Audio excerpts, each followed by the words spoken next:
感謝侯先生，作者袁妙夏，出版社小樹苗。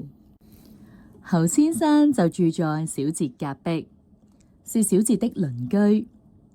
侯先生有一個果園，園中有很多果樹，像香蕉、蘋果、草莓等。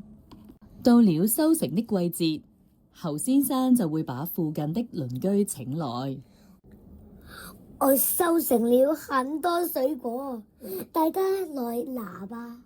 鴨媽媽說：侯先生吃不了這麼多水果，才叫我們來拿。是啊，就算不給我們，水果也會爛掉。雞太太說：大家拿了水果便離開，沒有人會向侯先生表示感謝。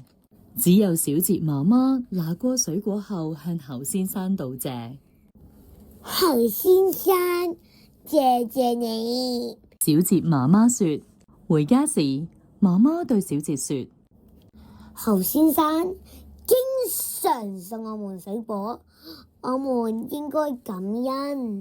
侯先生喜歡助人，他經常幫鄰居種花、澆水、修剪樹木。鴨媽媽說：侯先生反正有空啊。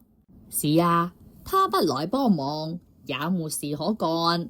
雞太太說：只有小節媽媽在侯先生幫忙完畢後向他道謝。侯先生，謝謝你。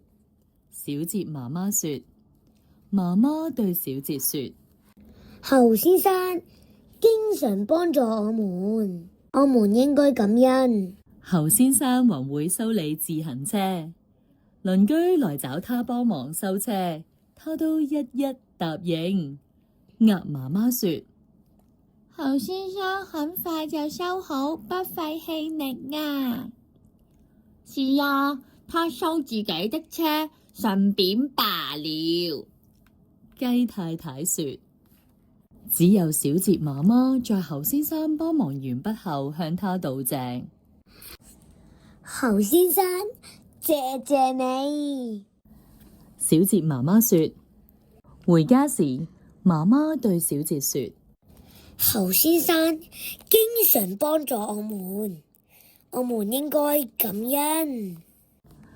近來來了幾場風暴，侯先生的果園失收了，他也忙於整理果園，沒時間幫鄰居忙了。鴨媽媽不滿地說：侯先生好幾個月都冇給我們水果了。雞太太說：是啊，他也不來幫我種花澆水呢。只有小節媽媽帶備禮物來探望侯先生。侯先生，這是蘋果醬和草莓醬，你的果園失收了，吃不到新鮮水果，就先吃果醬吧。小節媽媽說：小節媽媽，謝謝你。鄰居都在責怪我，只有你來探望我。侯先生說：小節說：侯先生經常幫助我們應該感恩。小節真是乖孩子。媽媽和侯先生齊聲說。